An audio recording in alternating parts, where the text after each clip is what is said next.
हाल ही में supreme court ने अपने एक डिसीजन के माध्यम से जंगलों की परिभाषा में कुछ बदलाव किया है। दरअसल सरकार की ओर से साल 2023 में एक संशोधन पेश किया गया था, जिस संशोधन के माध्यम से जंगलों की जो परिभाषा थी उसको कुछ नैरो डाउन किया गया था। लेकिन अब सुप्रीम कोर्ट ने अपने इस डिसीजन में सरकार की परिभाषा में बदलाव करते हुए 1969 में सुप्रीम कोर्ट ने अपने डिसीजन के माध्यम से जो डेफिनेशन तय की थी उसी डेफिनेशन को वापस से लागू करने का आदेश जारी किया है। तो आज इस वीडियो में बेसिकली हम इसी पूरे विषय से संबंधित जो तमाम इंपॉर्टेंट पहलू हैं उन पर विस्तार से चर्चा करने की कोशिश करेंगे। मेरा नाम है अक्षय और आपका स्वागत है दृष्टि आईएएस चैनल की इस नए वीडियो में। चलिए वीडियो की शुरुआत करते हैं और सबसे पहले वीडियो की रूपरेखा पर एक बार बात कर लेते हैं। तो वीडियो में सबसे पहले हम न्यूज यानी खबर पर बात करेंगे कि पूरा जो टॉपिक है वो आखिर चर्चा में क्यों आया है। तो टॉपिक को देखने के बाद हम इसके बैकग्राउंड को भी समझेंगे, इसकी पृष्ठभूमि पर भी बात करेंगे और यहाँ पर सुप्रीम कोर्ट की ओर से किस तरह के आदेश, किस तरह के निर्देश जारी किए गए हैं उन निर्देशों पर भी बात करेंगे और अंत में एक सवाल पर भी चर्चा होगी। सवाल आपका प्रीलिम्स का है और आप कमेंट बॉक्स में सवाल के जवाब को दे सकते हैं।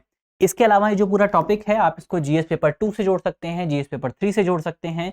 जीएस पेपर 2 में अगर आप देखेंगे तो वहां पर आपको एक सेगमेंट मिलेगा सरकारी नीतियां और हस्तक्षेप, यहां से आप इस पूरे टॉपिक को जोड़ सकते हैं। इसके अलावा जीएस पेपर 3 में अगर आप देखेंगे तो वहां पर आपको पर्यावरण और प्रदूषण, इसके अलावा जैव विविधता, बायोडायवर्सिटी का भी एक सेगमेंट आपको वहां पर दिखाई दे जाएगा।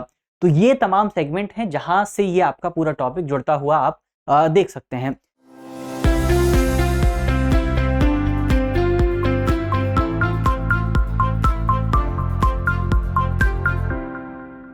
चलिए वीडियो की शुरुआत करते हैं और सबसे पहले हम बात करते हैं कि ये पूरी खबर जो है ये खबर चर्चा में क्यों आई है। तो खबर का करंट कॉन्टेक्स्ट क्या है, एक बार सबसे पहले उसको समझने की कोशिश करते हैं। तो अगर आप करंट कॉन्टेक्स्ट की बात करें तो सुप्रीम कोर्ट की ओर से एक ऑर्डर दिया गया है, एक आदेश पारित किया गया है। क्या कहता है ये आदेश? ये आदेश बेसिकली कहता है कि हमारे जो तमाम राज्य हैं, हमारे जो तमाम यूनियन टेरिटरीज हैं, ये सभी जो इकाइयां हैं वो बेसिकली आपका टीएन गोदावरमन विवाद, टीएन गोदावरमन बनाम तो संघ विवाद में सुप्रीम कोर्ट ने जो डिसीजन दिया था उस डिसीजन में सुप्रीम कोर्ट ने वनों की परिभाषा तय की थी। तो अब सुप्रीम कोर्ट ने राज्यों और केंद्र शासित प्रदेशों को कहा है कि आपको कुछ समय के लिए, कब तक के लिए उस पर हम आगे बात करेंगे, लेकिन आपको कुछ समय के लिए इसी डेफिनेशन को फॉलो करना पड़ेगा। कब तक के लिए करना पड़ेगा? उनको इस डेफिनेशन को फॉलो करना पड़ेगा जब तक कि सरकारी अभिलेख यानी कि जो गवर्नमेंट डॉक्यूमेंट्स हैं, जो गवर्नमेंट रिकॉर्ड्स हैं, उनको दर्ज करने की जो प्रक्रिया है, यानी कि वनों को गवर्नमेंट रिकॉर्ड्स में दर्ज करने की जो प्रक्रिया है, जब तक वो प्रक्रिया पूरी नहीं हो जाती है। ऐसा अनुमान है कि प्रक्रिया 1 साल की है और जल्द ही पूरी होने वाली है। लेकिन जितने समय तक ये प्रक्रिया पूरी नहीं होती है उतने समय तक सुप्रीम कोर्ट ने आदेश दिया है कि राज्यों और यूनियन टेरिटरीज को वनों की जो परिभाषा है वो 1996 में जो आपकी वनों की परिभाषा निकल करके आई थी उस परिभाषा का इस्तेमाल करना है। तो हम इस पर भी बात करेंगे कि क्या परिभाषा निकल करके आई थी। लेकिन अब यहां पर हम समझने की कोशिश करते हैं। तो हमने खबर के करंट कॉन्टेक्स्ट पर बात कर ली है। अब यहां पर हम बात करते हैं कि ये जो पूरा मामला है आखिर इसका बैकग्राउंड क्या है, इसका संशोधन क्या है। तो अगर आप इसके बैकग्राउंड को समझने की कोशिश करें तो यहां पर बैकग्राउंड की शुरुआत होती है साल 2023 में। तो साल 2023 में सरकार की ओर से एक अमेंडमेंट एक्ट लाया जाता है। अमेंडमेंट किसमें आता है? आपका अमेंडमेंट आता है वन संरक्षण अधिनियम 1980 यानी कि फॉरेस्ट कंजर्वेशन एक्ट 1980 में। क्या क्या बदलाव आते हैं? सबसे पहला बदलाव यह आता है कि इस पूरे संशोधन के माध्यम से इस पूरे कानून का नाम ही बदल दिया जाता है। नया नाम क्या है? इसका नया नाम है वन संरक्षण एवं संवर्धन अधिनियम 1980।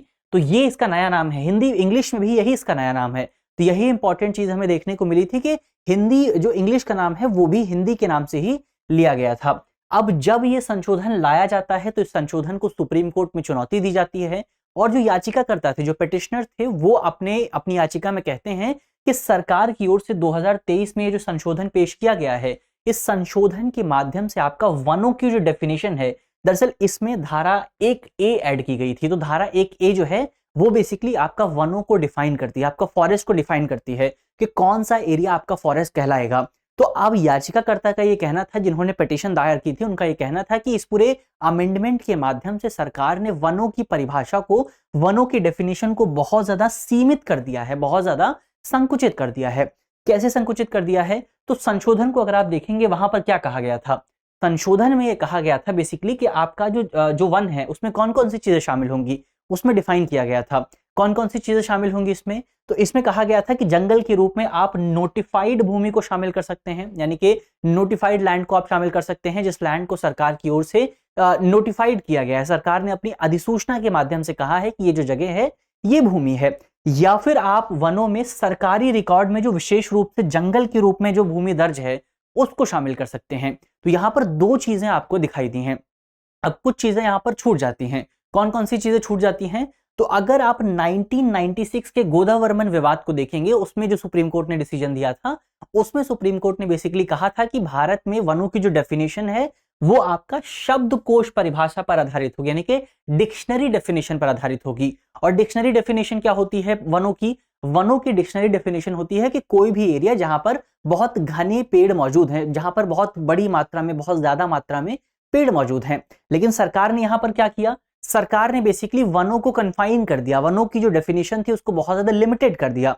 तो अब ऐसा भी हो सकता है कि कोई क्षेत्र ऐसा हो जहां पर बहुत ज्यादा पेड़ मौजूद हो, जो कि वन जैसा लगता है, जो कि फॉरेस्ट जैसा लगता है, लेकिन उसे सरकार के रिकॉर्ड में शामिल नहीं किया गया है। तो उसका क्या होगा? उसको तो सरकार का संरक्षण नहीं मिलेगा। पहले मिलता था, इस 2023 के जजमेंट से पहले, 2023 का जो अमेंडमेंट था उससे पहले उस क्षेत्र को भी सरकार का संरक्षण मिलता था। लेकिन 2023 के अमेंडमेंट के बाद से उस पूरे क्षेत्र को सरकार का संरक्षण नहीं मिलता। अब यहां समस्या क्या पैदा होती है? यहां समस्या ये पैदा होती है कि जो वन भूमि थी 2023 के से पहले, जो कि फॉरेस्ट लैंड था, उसका कई फॉरेस्ट लैंड ऐसे थे जिनका गैर वन कार्यों के लिए उपयोग किया जा रहा था। जैसे कई बार जब वहां पर जू बना दिए गए, कई बार चिड़ियाघर बना दिए, कई बार सफारी बना दी गई, तो इस तरह के कामों में उनका इस्तेमाल किया जा रहा था, जिसकी वजह से वहां पर जो जैव विविधता मौजूद है वो बायोडाइवर्सिटी प्रभावित हो रही थी। तो इसी को लेकर के पूरी पिटीशन आपको देखने को मिली थी। और इसी पिटीशन पर अपना निर्णय लेते हुए सुप्रीम कोर्ट ने सरकार की ओर से जो बदलाव किया गया था उस बदलाव में कुछ हस्तक्षेप करने की कोशिश की गई है। अब क्या हस्तक्षेप हुआ है, एक बार हम सुप्रीम कोर्ट के डिसीजन पर भी बात कर लेते हैं कि क्या डिसीजन हमारे सामने निकल करके आया है। अगर आप डिसीजन पर बात करें तो बेसिकली सुप्रीम कोर्ट की ओर से केंद्र सरकार को यह आदेश दिया गया है। दरअसल यह जो आदेश है वो आपका ministry of environment, forest and climate change, MOEFCC, इसको आदेश दिया गया है, इस मिनिस्ट्री को आदेश दिया गया है कि आप हमारे जो तमाम राज्य हैं, जो तमाम केंद्र प्रशासित प्रदेश हैं, उनको यह आदेश जारी करें कि बेसिकली आपका कि जब तक सरकारी रिकॉर्ड तैयार नहीं हो जाते हैं, जब तक सरकार का जो अभिलेख है वो तैयार नहीं हो जाता है, तब तक आप बेसिकली गोदावर्मन मामले में सुप्रीम कोर्ट ने जो डेफिनेशन निकाली थी, जो डिक्शनरी डेफिनेशन निकाली थी, उसकी डेफिनेशन को आप इस्तेमाल करेंगे और उस डेफिनेशन का इस्तेमाल करते हुए किसी भी वन क्षेत्र को गैर वन्य कार्यों के लिए उपयोग नहीं किया जाएगा। इसके अलावा अगर आप बात करें, एक और इंपॉर्टेंट चीज सुप्रीम कोर्ट ने अपने डिसीजन में कही है और वो ये है कि आप बिना पूर्व अनुमति के, बिना परमिशन लिए भी किसी भी वन भूमि पर, किसी भी फॉरेस्ट एरिया पर आप जू नहीं लगा सकते हैं, आप वहां पर चिड़ियाघर स्थापित नहीं कर सकते हैं और आप वहां पर सफारी को नोटिफाई नहीं कर सकते हैं। तो ये इंपॉर्टेंट डिसीजन हमारी सुप्रीम कोर्ट की ओर से लिया गया है। तो इसीलिए ये कहा जा रहा है कि 2023 में सरकार ने जो वनों की परिभाषा तय की थी, सुप्रीम कोर्ट ने अब कुछ समय के लिए उस वनों की परिभाषा में बदलाव कर दिया है। तो ये हमने इस पूरे टॉपिक पर बात की, इस पूरे विषय को यहाँ पर समझने की कोशिश की। अब अंत में इस पूरे टॉपिक से जुड़े एक सवाल पर भी चर्चा हो जाए। सवाल आपका प्रीलिम्स का है और आप कमेंट बॉक्स में सवाल के जवाब को दे सकते हैं। क्या है आज का अपना सवाल? आज का अपना सवाल है कि सुप्रीम कोर्ट का जो गोदावर्मन विवाद है वो किस विषय से जुड़ा हुआ है, किस टॉपिक से जुड़ा हुआ है। बहुत आसान सा सवाल है। हमारे ऑप्शन है, ऑप्शन ए शेयर बाजार, ऑप्शन बी कल्चरल प्रोटेक्शन, सांस्कृतिक संरक्षण, ऑप्शन सी जंगल संरक्षण, वन संरक्षण, ऑप्शन डी इनमें से कोई नहीं। तो इसका जो सही जवाब है वो जल्दी से आप कमेंट बॉक्स में लिखेंगे। बहुत आसान सा सवाल है। अगर आप इसका जवाब नहीं दे पा रहे हैं तो वीडियो को दोबारा से रिवाइंड कीजिए, वीडियो को थोड़ा एक बार फिर से देखिए और वहां से दोबारा इस पूरे टॉपिक को समझने की कोशिश कीजिए, जहां पर हमने गोदावर्मन विवाद पर, इस पूरे विवाद में सुप्रीम कोर्ट ने क्या डिसीजन दिया था उस पर बात की थी। तो आसानी से आप इस सवाल के जवाब को दे पाएंगे। और अगर आपको वीडियो पसंद आई है, अगर आपको टॉपिक समझ में आया है तो वीडियो को लाइक कीजिएगा, चैनल को सब्सक्राइब कीजिएगा, अपने दोस्तों के साथ भी वीडियो के लिंक को शेयर कीजिएगा ताकि ज्यादा से ज्यादा लोगों को हमारी इस पहल के बारे में पता लग सके, ज्यादा से ज्यादा लोग हमारे लाइव सेशन से, हमारा जो पूरा प्रोग्राम है उससे जुड़ सके। इसके अलावा हमारा द हिंदू का भी एक लाइव सेशन होता है रोज सुबह 9:30 बजे। तो अगर आपको द हिंदू का अखबार पढ़ने में कोई भी समस्या आती है तो आज आप रोज सुबह 9:30 बजे हमारे उस लाइव सेशन से जुड़ सकते हैं, जहां पर आपका प्रीलिम्स का सेगमेंट को भी कवर किया जाता है, आपका मेंस का सेगमेंट भी कवर होता है और जो दूसरे इंपॉर्टेंट सेगमेंट्स हैं उन सभी को वहां पर कवर करने की कोशिश की जाती है। चलिए मिलते हैं आपसे कल, तब तक के लिए अपना ख्याल रखिए, ध्यान रखिए, पढ़ते रहिए। धन्यवाद। डियर व्यूअर्स, अपने एग्जाम की तैयारी को और बेहतर करने के लिए हमारे चैनल को लाइक, शेयर और सब्सक्राइब करना न भूलें।